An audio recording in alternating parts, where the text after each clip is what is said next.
Hay algo que los mexicanos damos por sentado sin siquiera pensarlo. Algo tan normal, tan cotidiano, tan parte del paisaje de nuestra vida que nunca nos detenemos a preguntarnos si podría ser de otra manera. Me refiero a la tiendita de la esquina. Al changarro que abre a las 6 de la mañana. Al vecino que pone una vitrina en su cochera y empieza a vender frituras, refrescos y cigarros sueltos. En México, eso es simplemente la vida. En Estados Unidos, eso es un delito. Y no es exageración. Si mañana un ciudadano estadounidense decide abrir un pequeño negocio en la planta baja de su casa, en un vecindario residencial común, las autoridades municipales pueden llegar, clausurar el local, imponerle multas de miles de dólares y, en casos extremos, iniciar un proceso legal en su contra. No importa que sea su propiedad. No importa que nadie se haya quejado. No importa que el negocio no genere ruido ni contaminación. La ley simplemente dice que no se puede. Y punto. Para entender por qué, hay que conocer una de las herramientas más poderosas y menos conocidas del urbanismo estadounidense, el zoning o zonificación.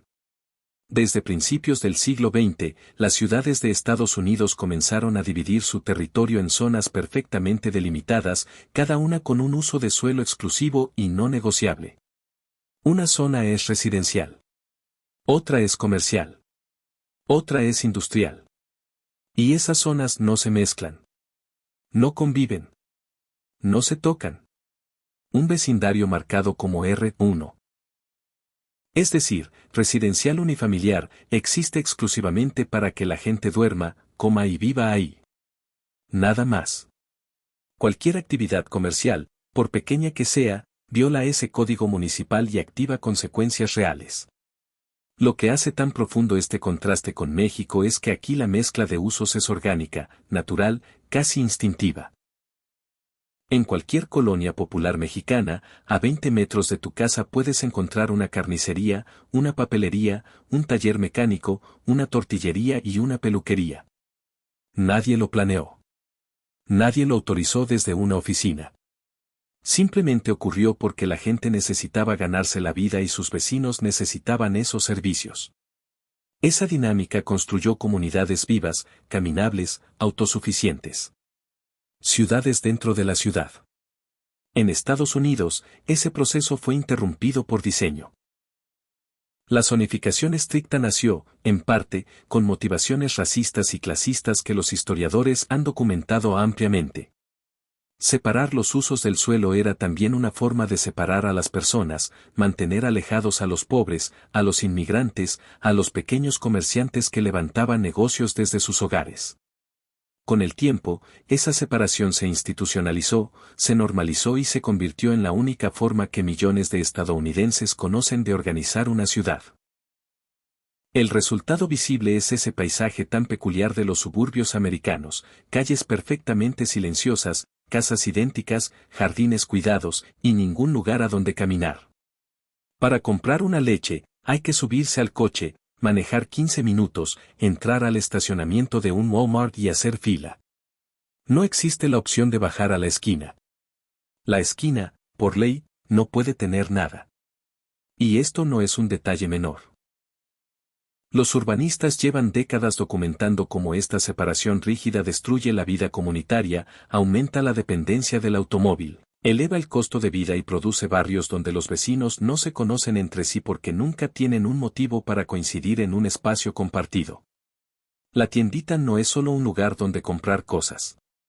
Es el punto donde te enteras de que Doña Carmen está enferma, donde el niño del vecino consigue su primer trabajo, donde la colonia tiene cara y nombre. Cuando ese espacio desaparece por decreto, desaparece también algo que no tiene nombre en los códigos municipales, pero que todos reconocemos cuando lo perdemos. Hay ciudades en Estados Unidos que han comenzado a reformar sus leyes de zonificación, permitiendo lo que llaman Mixed Use Development, edificios o zonas donde lo residencial y lo comercial pueden coexistir. Minneapolis, Portland y algunas partes de California han dado pasos en esa dirección. Pero son excepciones en un sistema que todavía, en la mayor parte del país, prohíbe con toda la fuerza de la ley lo que en México es simplemente el martes por la mañana. La próxima vez que entres a la tiendita de tu esquina, piensa en esto. Lo que tienes frente a ti no es solo un negocio. Es el resultado de una forma de entender la ciudad que pone a las personas primero, que permite que la vida económica y la vida cotidiana ocurran en el mismo lugar, que no necesita un arquitecto ni un permiso municipal para saber que los vecinos necesitan un lugar donde encontrarse. Eso, en el país más rico del mundo, sigue siendo ilegal. Para entender por qué existe esta prohibición, hay que viajar a 1916, a las calles de Manhattan, cuando alguien construyó un edificio que cambió la historia urbana de Estados Unidos sin que nadie lo planeara así. El Aquarium Building se levantó en el centro de Nueva York con 40 pisos y una planta tan ancha que bloqueaba completamente la luz solar a todos los edificios que lo rodeaban. Los vecinos se quejaron. Los comerciantes protestaron. Y la ciudad respondió con algo que nunca había existido antes a esa escala, un código que dividía el territorio en zonas con usos específicos, separados, inamovibles. Aquí se vive. Allá se trabaja. Acá se produce. Y esas zonas no se tocan. 10 años después, en 1926, ese principio llegó a la Suprema Corte de los Estados Unidos a través de un litigio entre el pequeño pueblo de Euclid, Ohio, y una empresa inmobiliaria llamada Ambler Realty. La empresa quería desarrollar un terreno para uso mixto. El pueblo dijo que no, que esa zona era residencial y así se quedaría. La Corte Suprema falló a favor del pueblo. Y con ese fallo, la zonificación rígida se volvió legal, constitucional y, con el paso de las décadas, prácticamente universal en todo el país. Lo que comenzó como una respuesta a un edificio que tapaba el sol terminó convirtiéndose en la arquitectura invisible que define cómo vive la mayoría de los estadounidenses hasta hoy. Lo que muy pocos cuentan es que esta separación no fue solo una decisión técnica de urbanismo. Fue también, en muchos casos, una decisión política con una agenda que los historiadores han documentado con precisión. Richard Rothstein, en su libro The Color of Law, reconstruye cómo el gobierno federal estadounidense utilizó el zoning como herramienta de segregación racial durante décadas. Los barrios donde vivían familias negras o inmigrantes, que típicamente mezclaban vivienda con pequeños negocios, eran redesignados como zonas industriales o comerciales para justificar su demolición y el desplazamiento de sus habitantes. En California, las primeras leyes de zonificación de finales del siglo XIX estaban escritas específicamente para clausurar lavanderías operadas por familias chinas en barrios residenciales. La ley nunca mencionaba la raza. No tenía que hacerlo. La zonificación hacía el trabajo sola. Después vino el boom de los suburbios. Cuando los soldados regresaron de la Segunda Guerra Mundial, el gobierno federal abrió el crédito hipotecario para que millones de familias compraran casas unifamiliares en las afueras de las ciudades. Esas hipotecas venían con una condición implícita: el valor de la propiedad debía protegerse. Y la lógica de la época decía que lo que más bajaba el valor de una casa era tener cerca una tienda, un taller o cualquier actividad que trajera gente extraña al vecindario. El zoning residencial exclusivo era el seguro de ese valor. Mezclar usos era, literalmente, perder dinero. Ese argumento se repitió durante tantas décadas que dejó de cuestionarse. Se volvió sentido común. Hoy, el resultado de todo ese proceso es un sistema de clasificaciones que cualquier municipio estadounidense aplica con una precisión casi burocrática. Una zona R1 es residencial unifamiliar, solo casas, solo familias, cero actividad comercial visible. Una zona C1 permite comercio vecinal. Una C2 permite plazas y supermercados. Una M1 es industrial ligero. Y estas zonas no se mezclan. Si tu casa está dentro de una clasificación R1, no puedes poner un letrero en la ventana, no puedes recibir clientes en la entrada, no puedes tener empleados que lleguen a trabajar a tu domicilio, no puedes almacenar inventario en cantidades que llamen la atención. Puedes vivir ahí. Solo eso.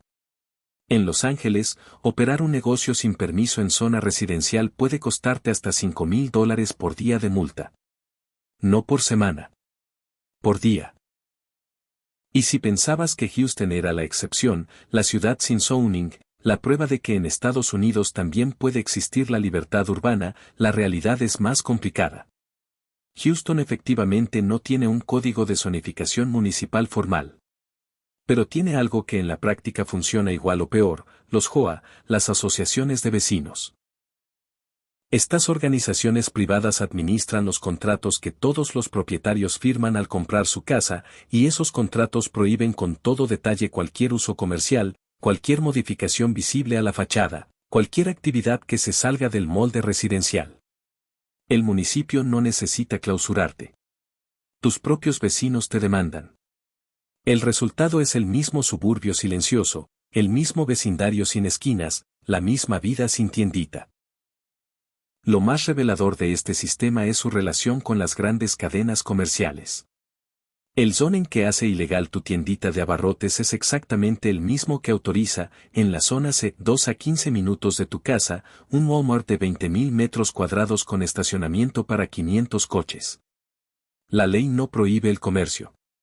Prohíbe el comercio pequeño, el comercio integrado a la vida del barrio, el comercio que no requiere automóvil.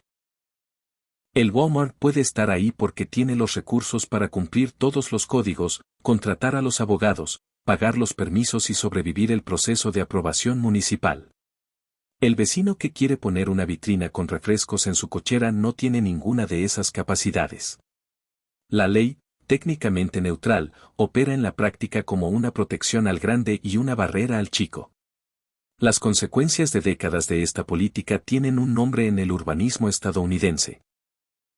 Food deserts, desiertos alimentarios.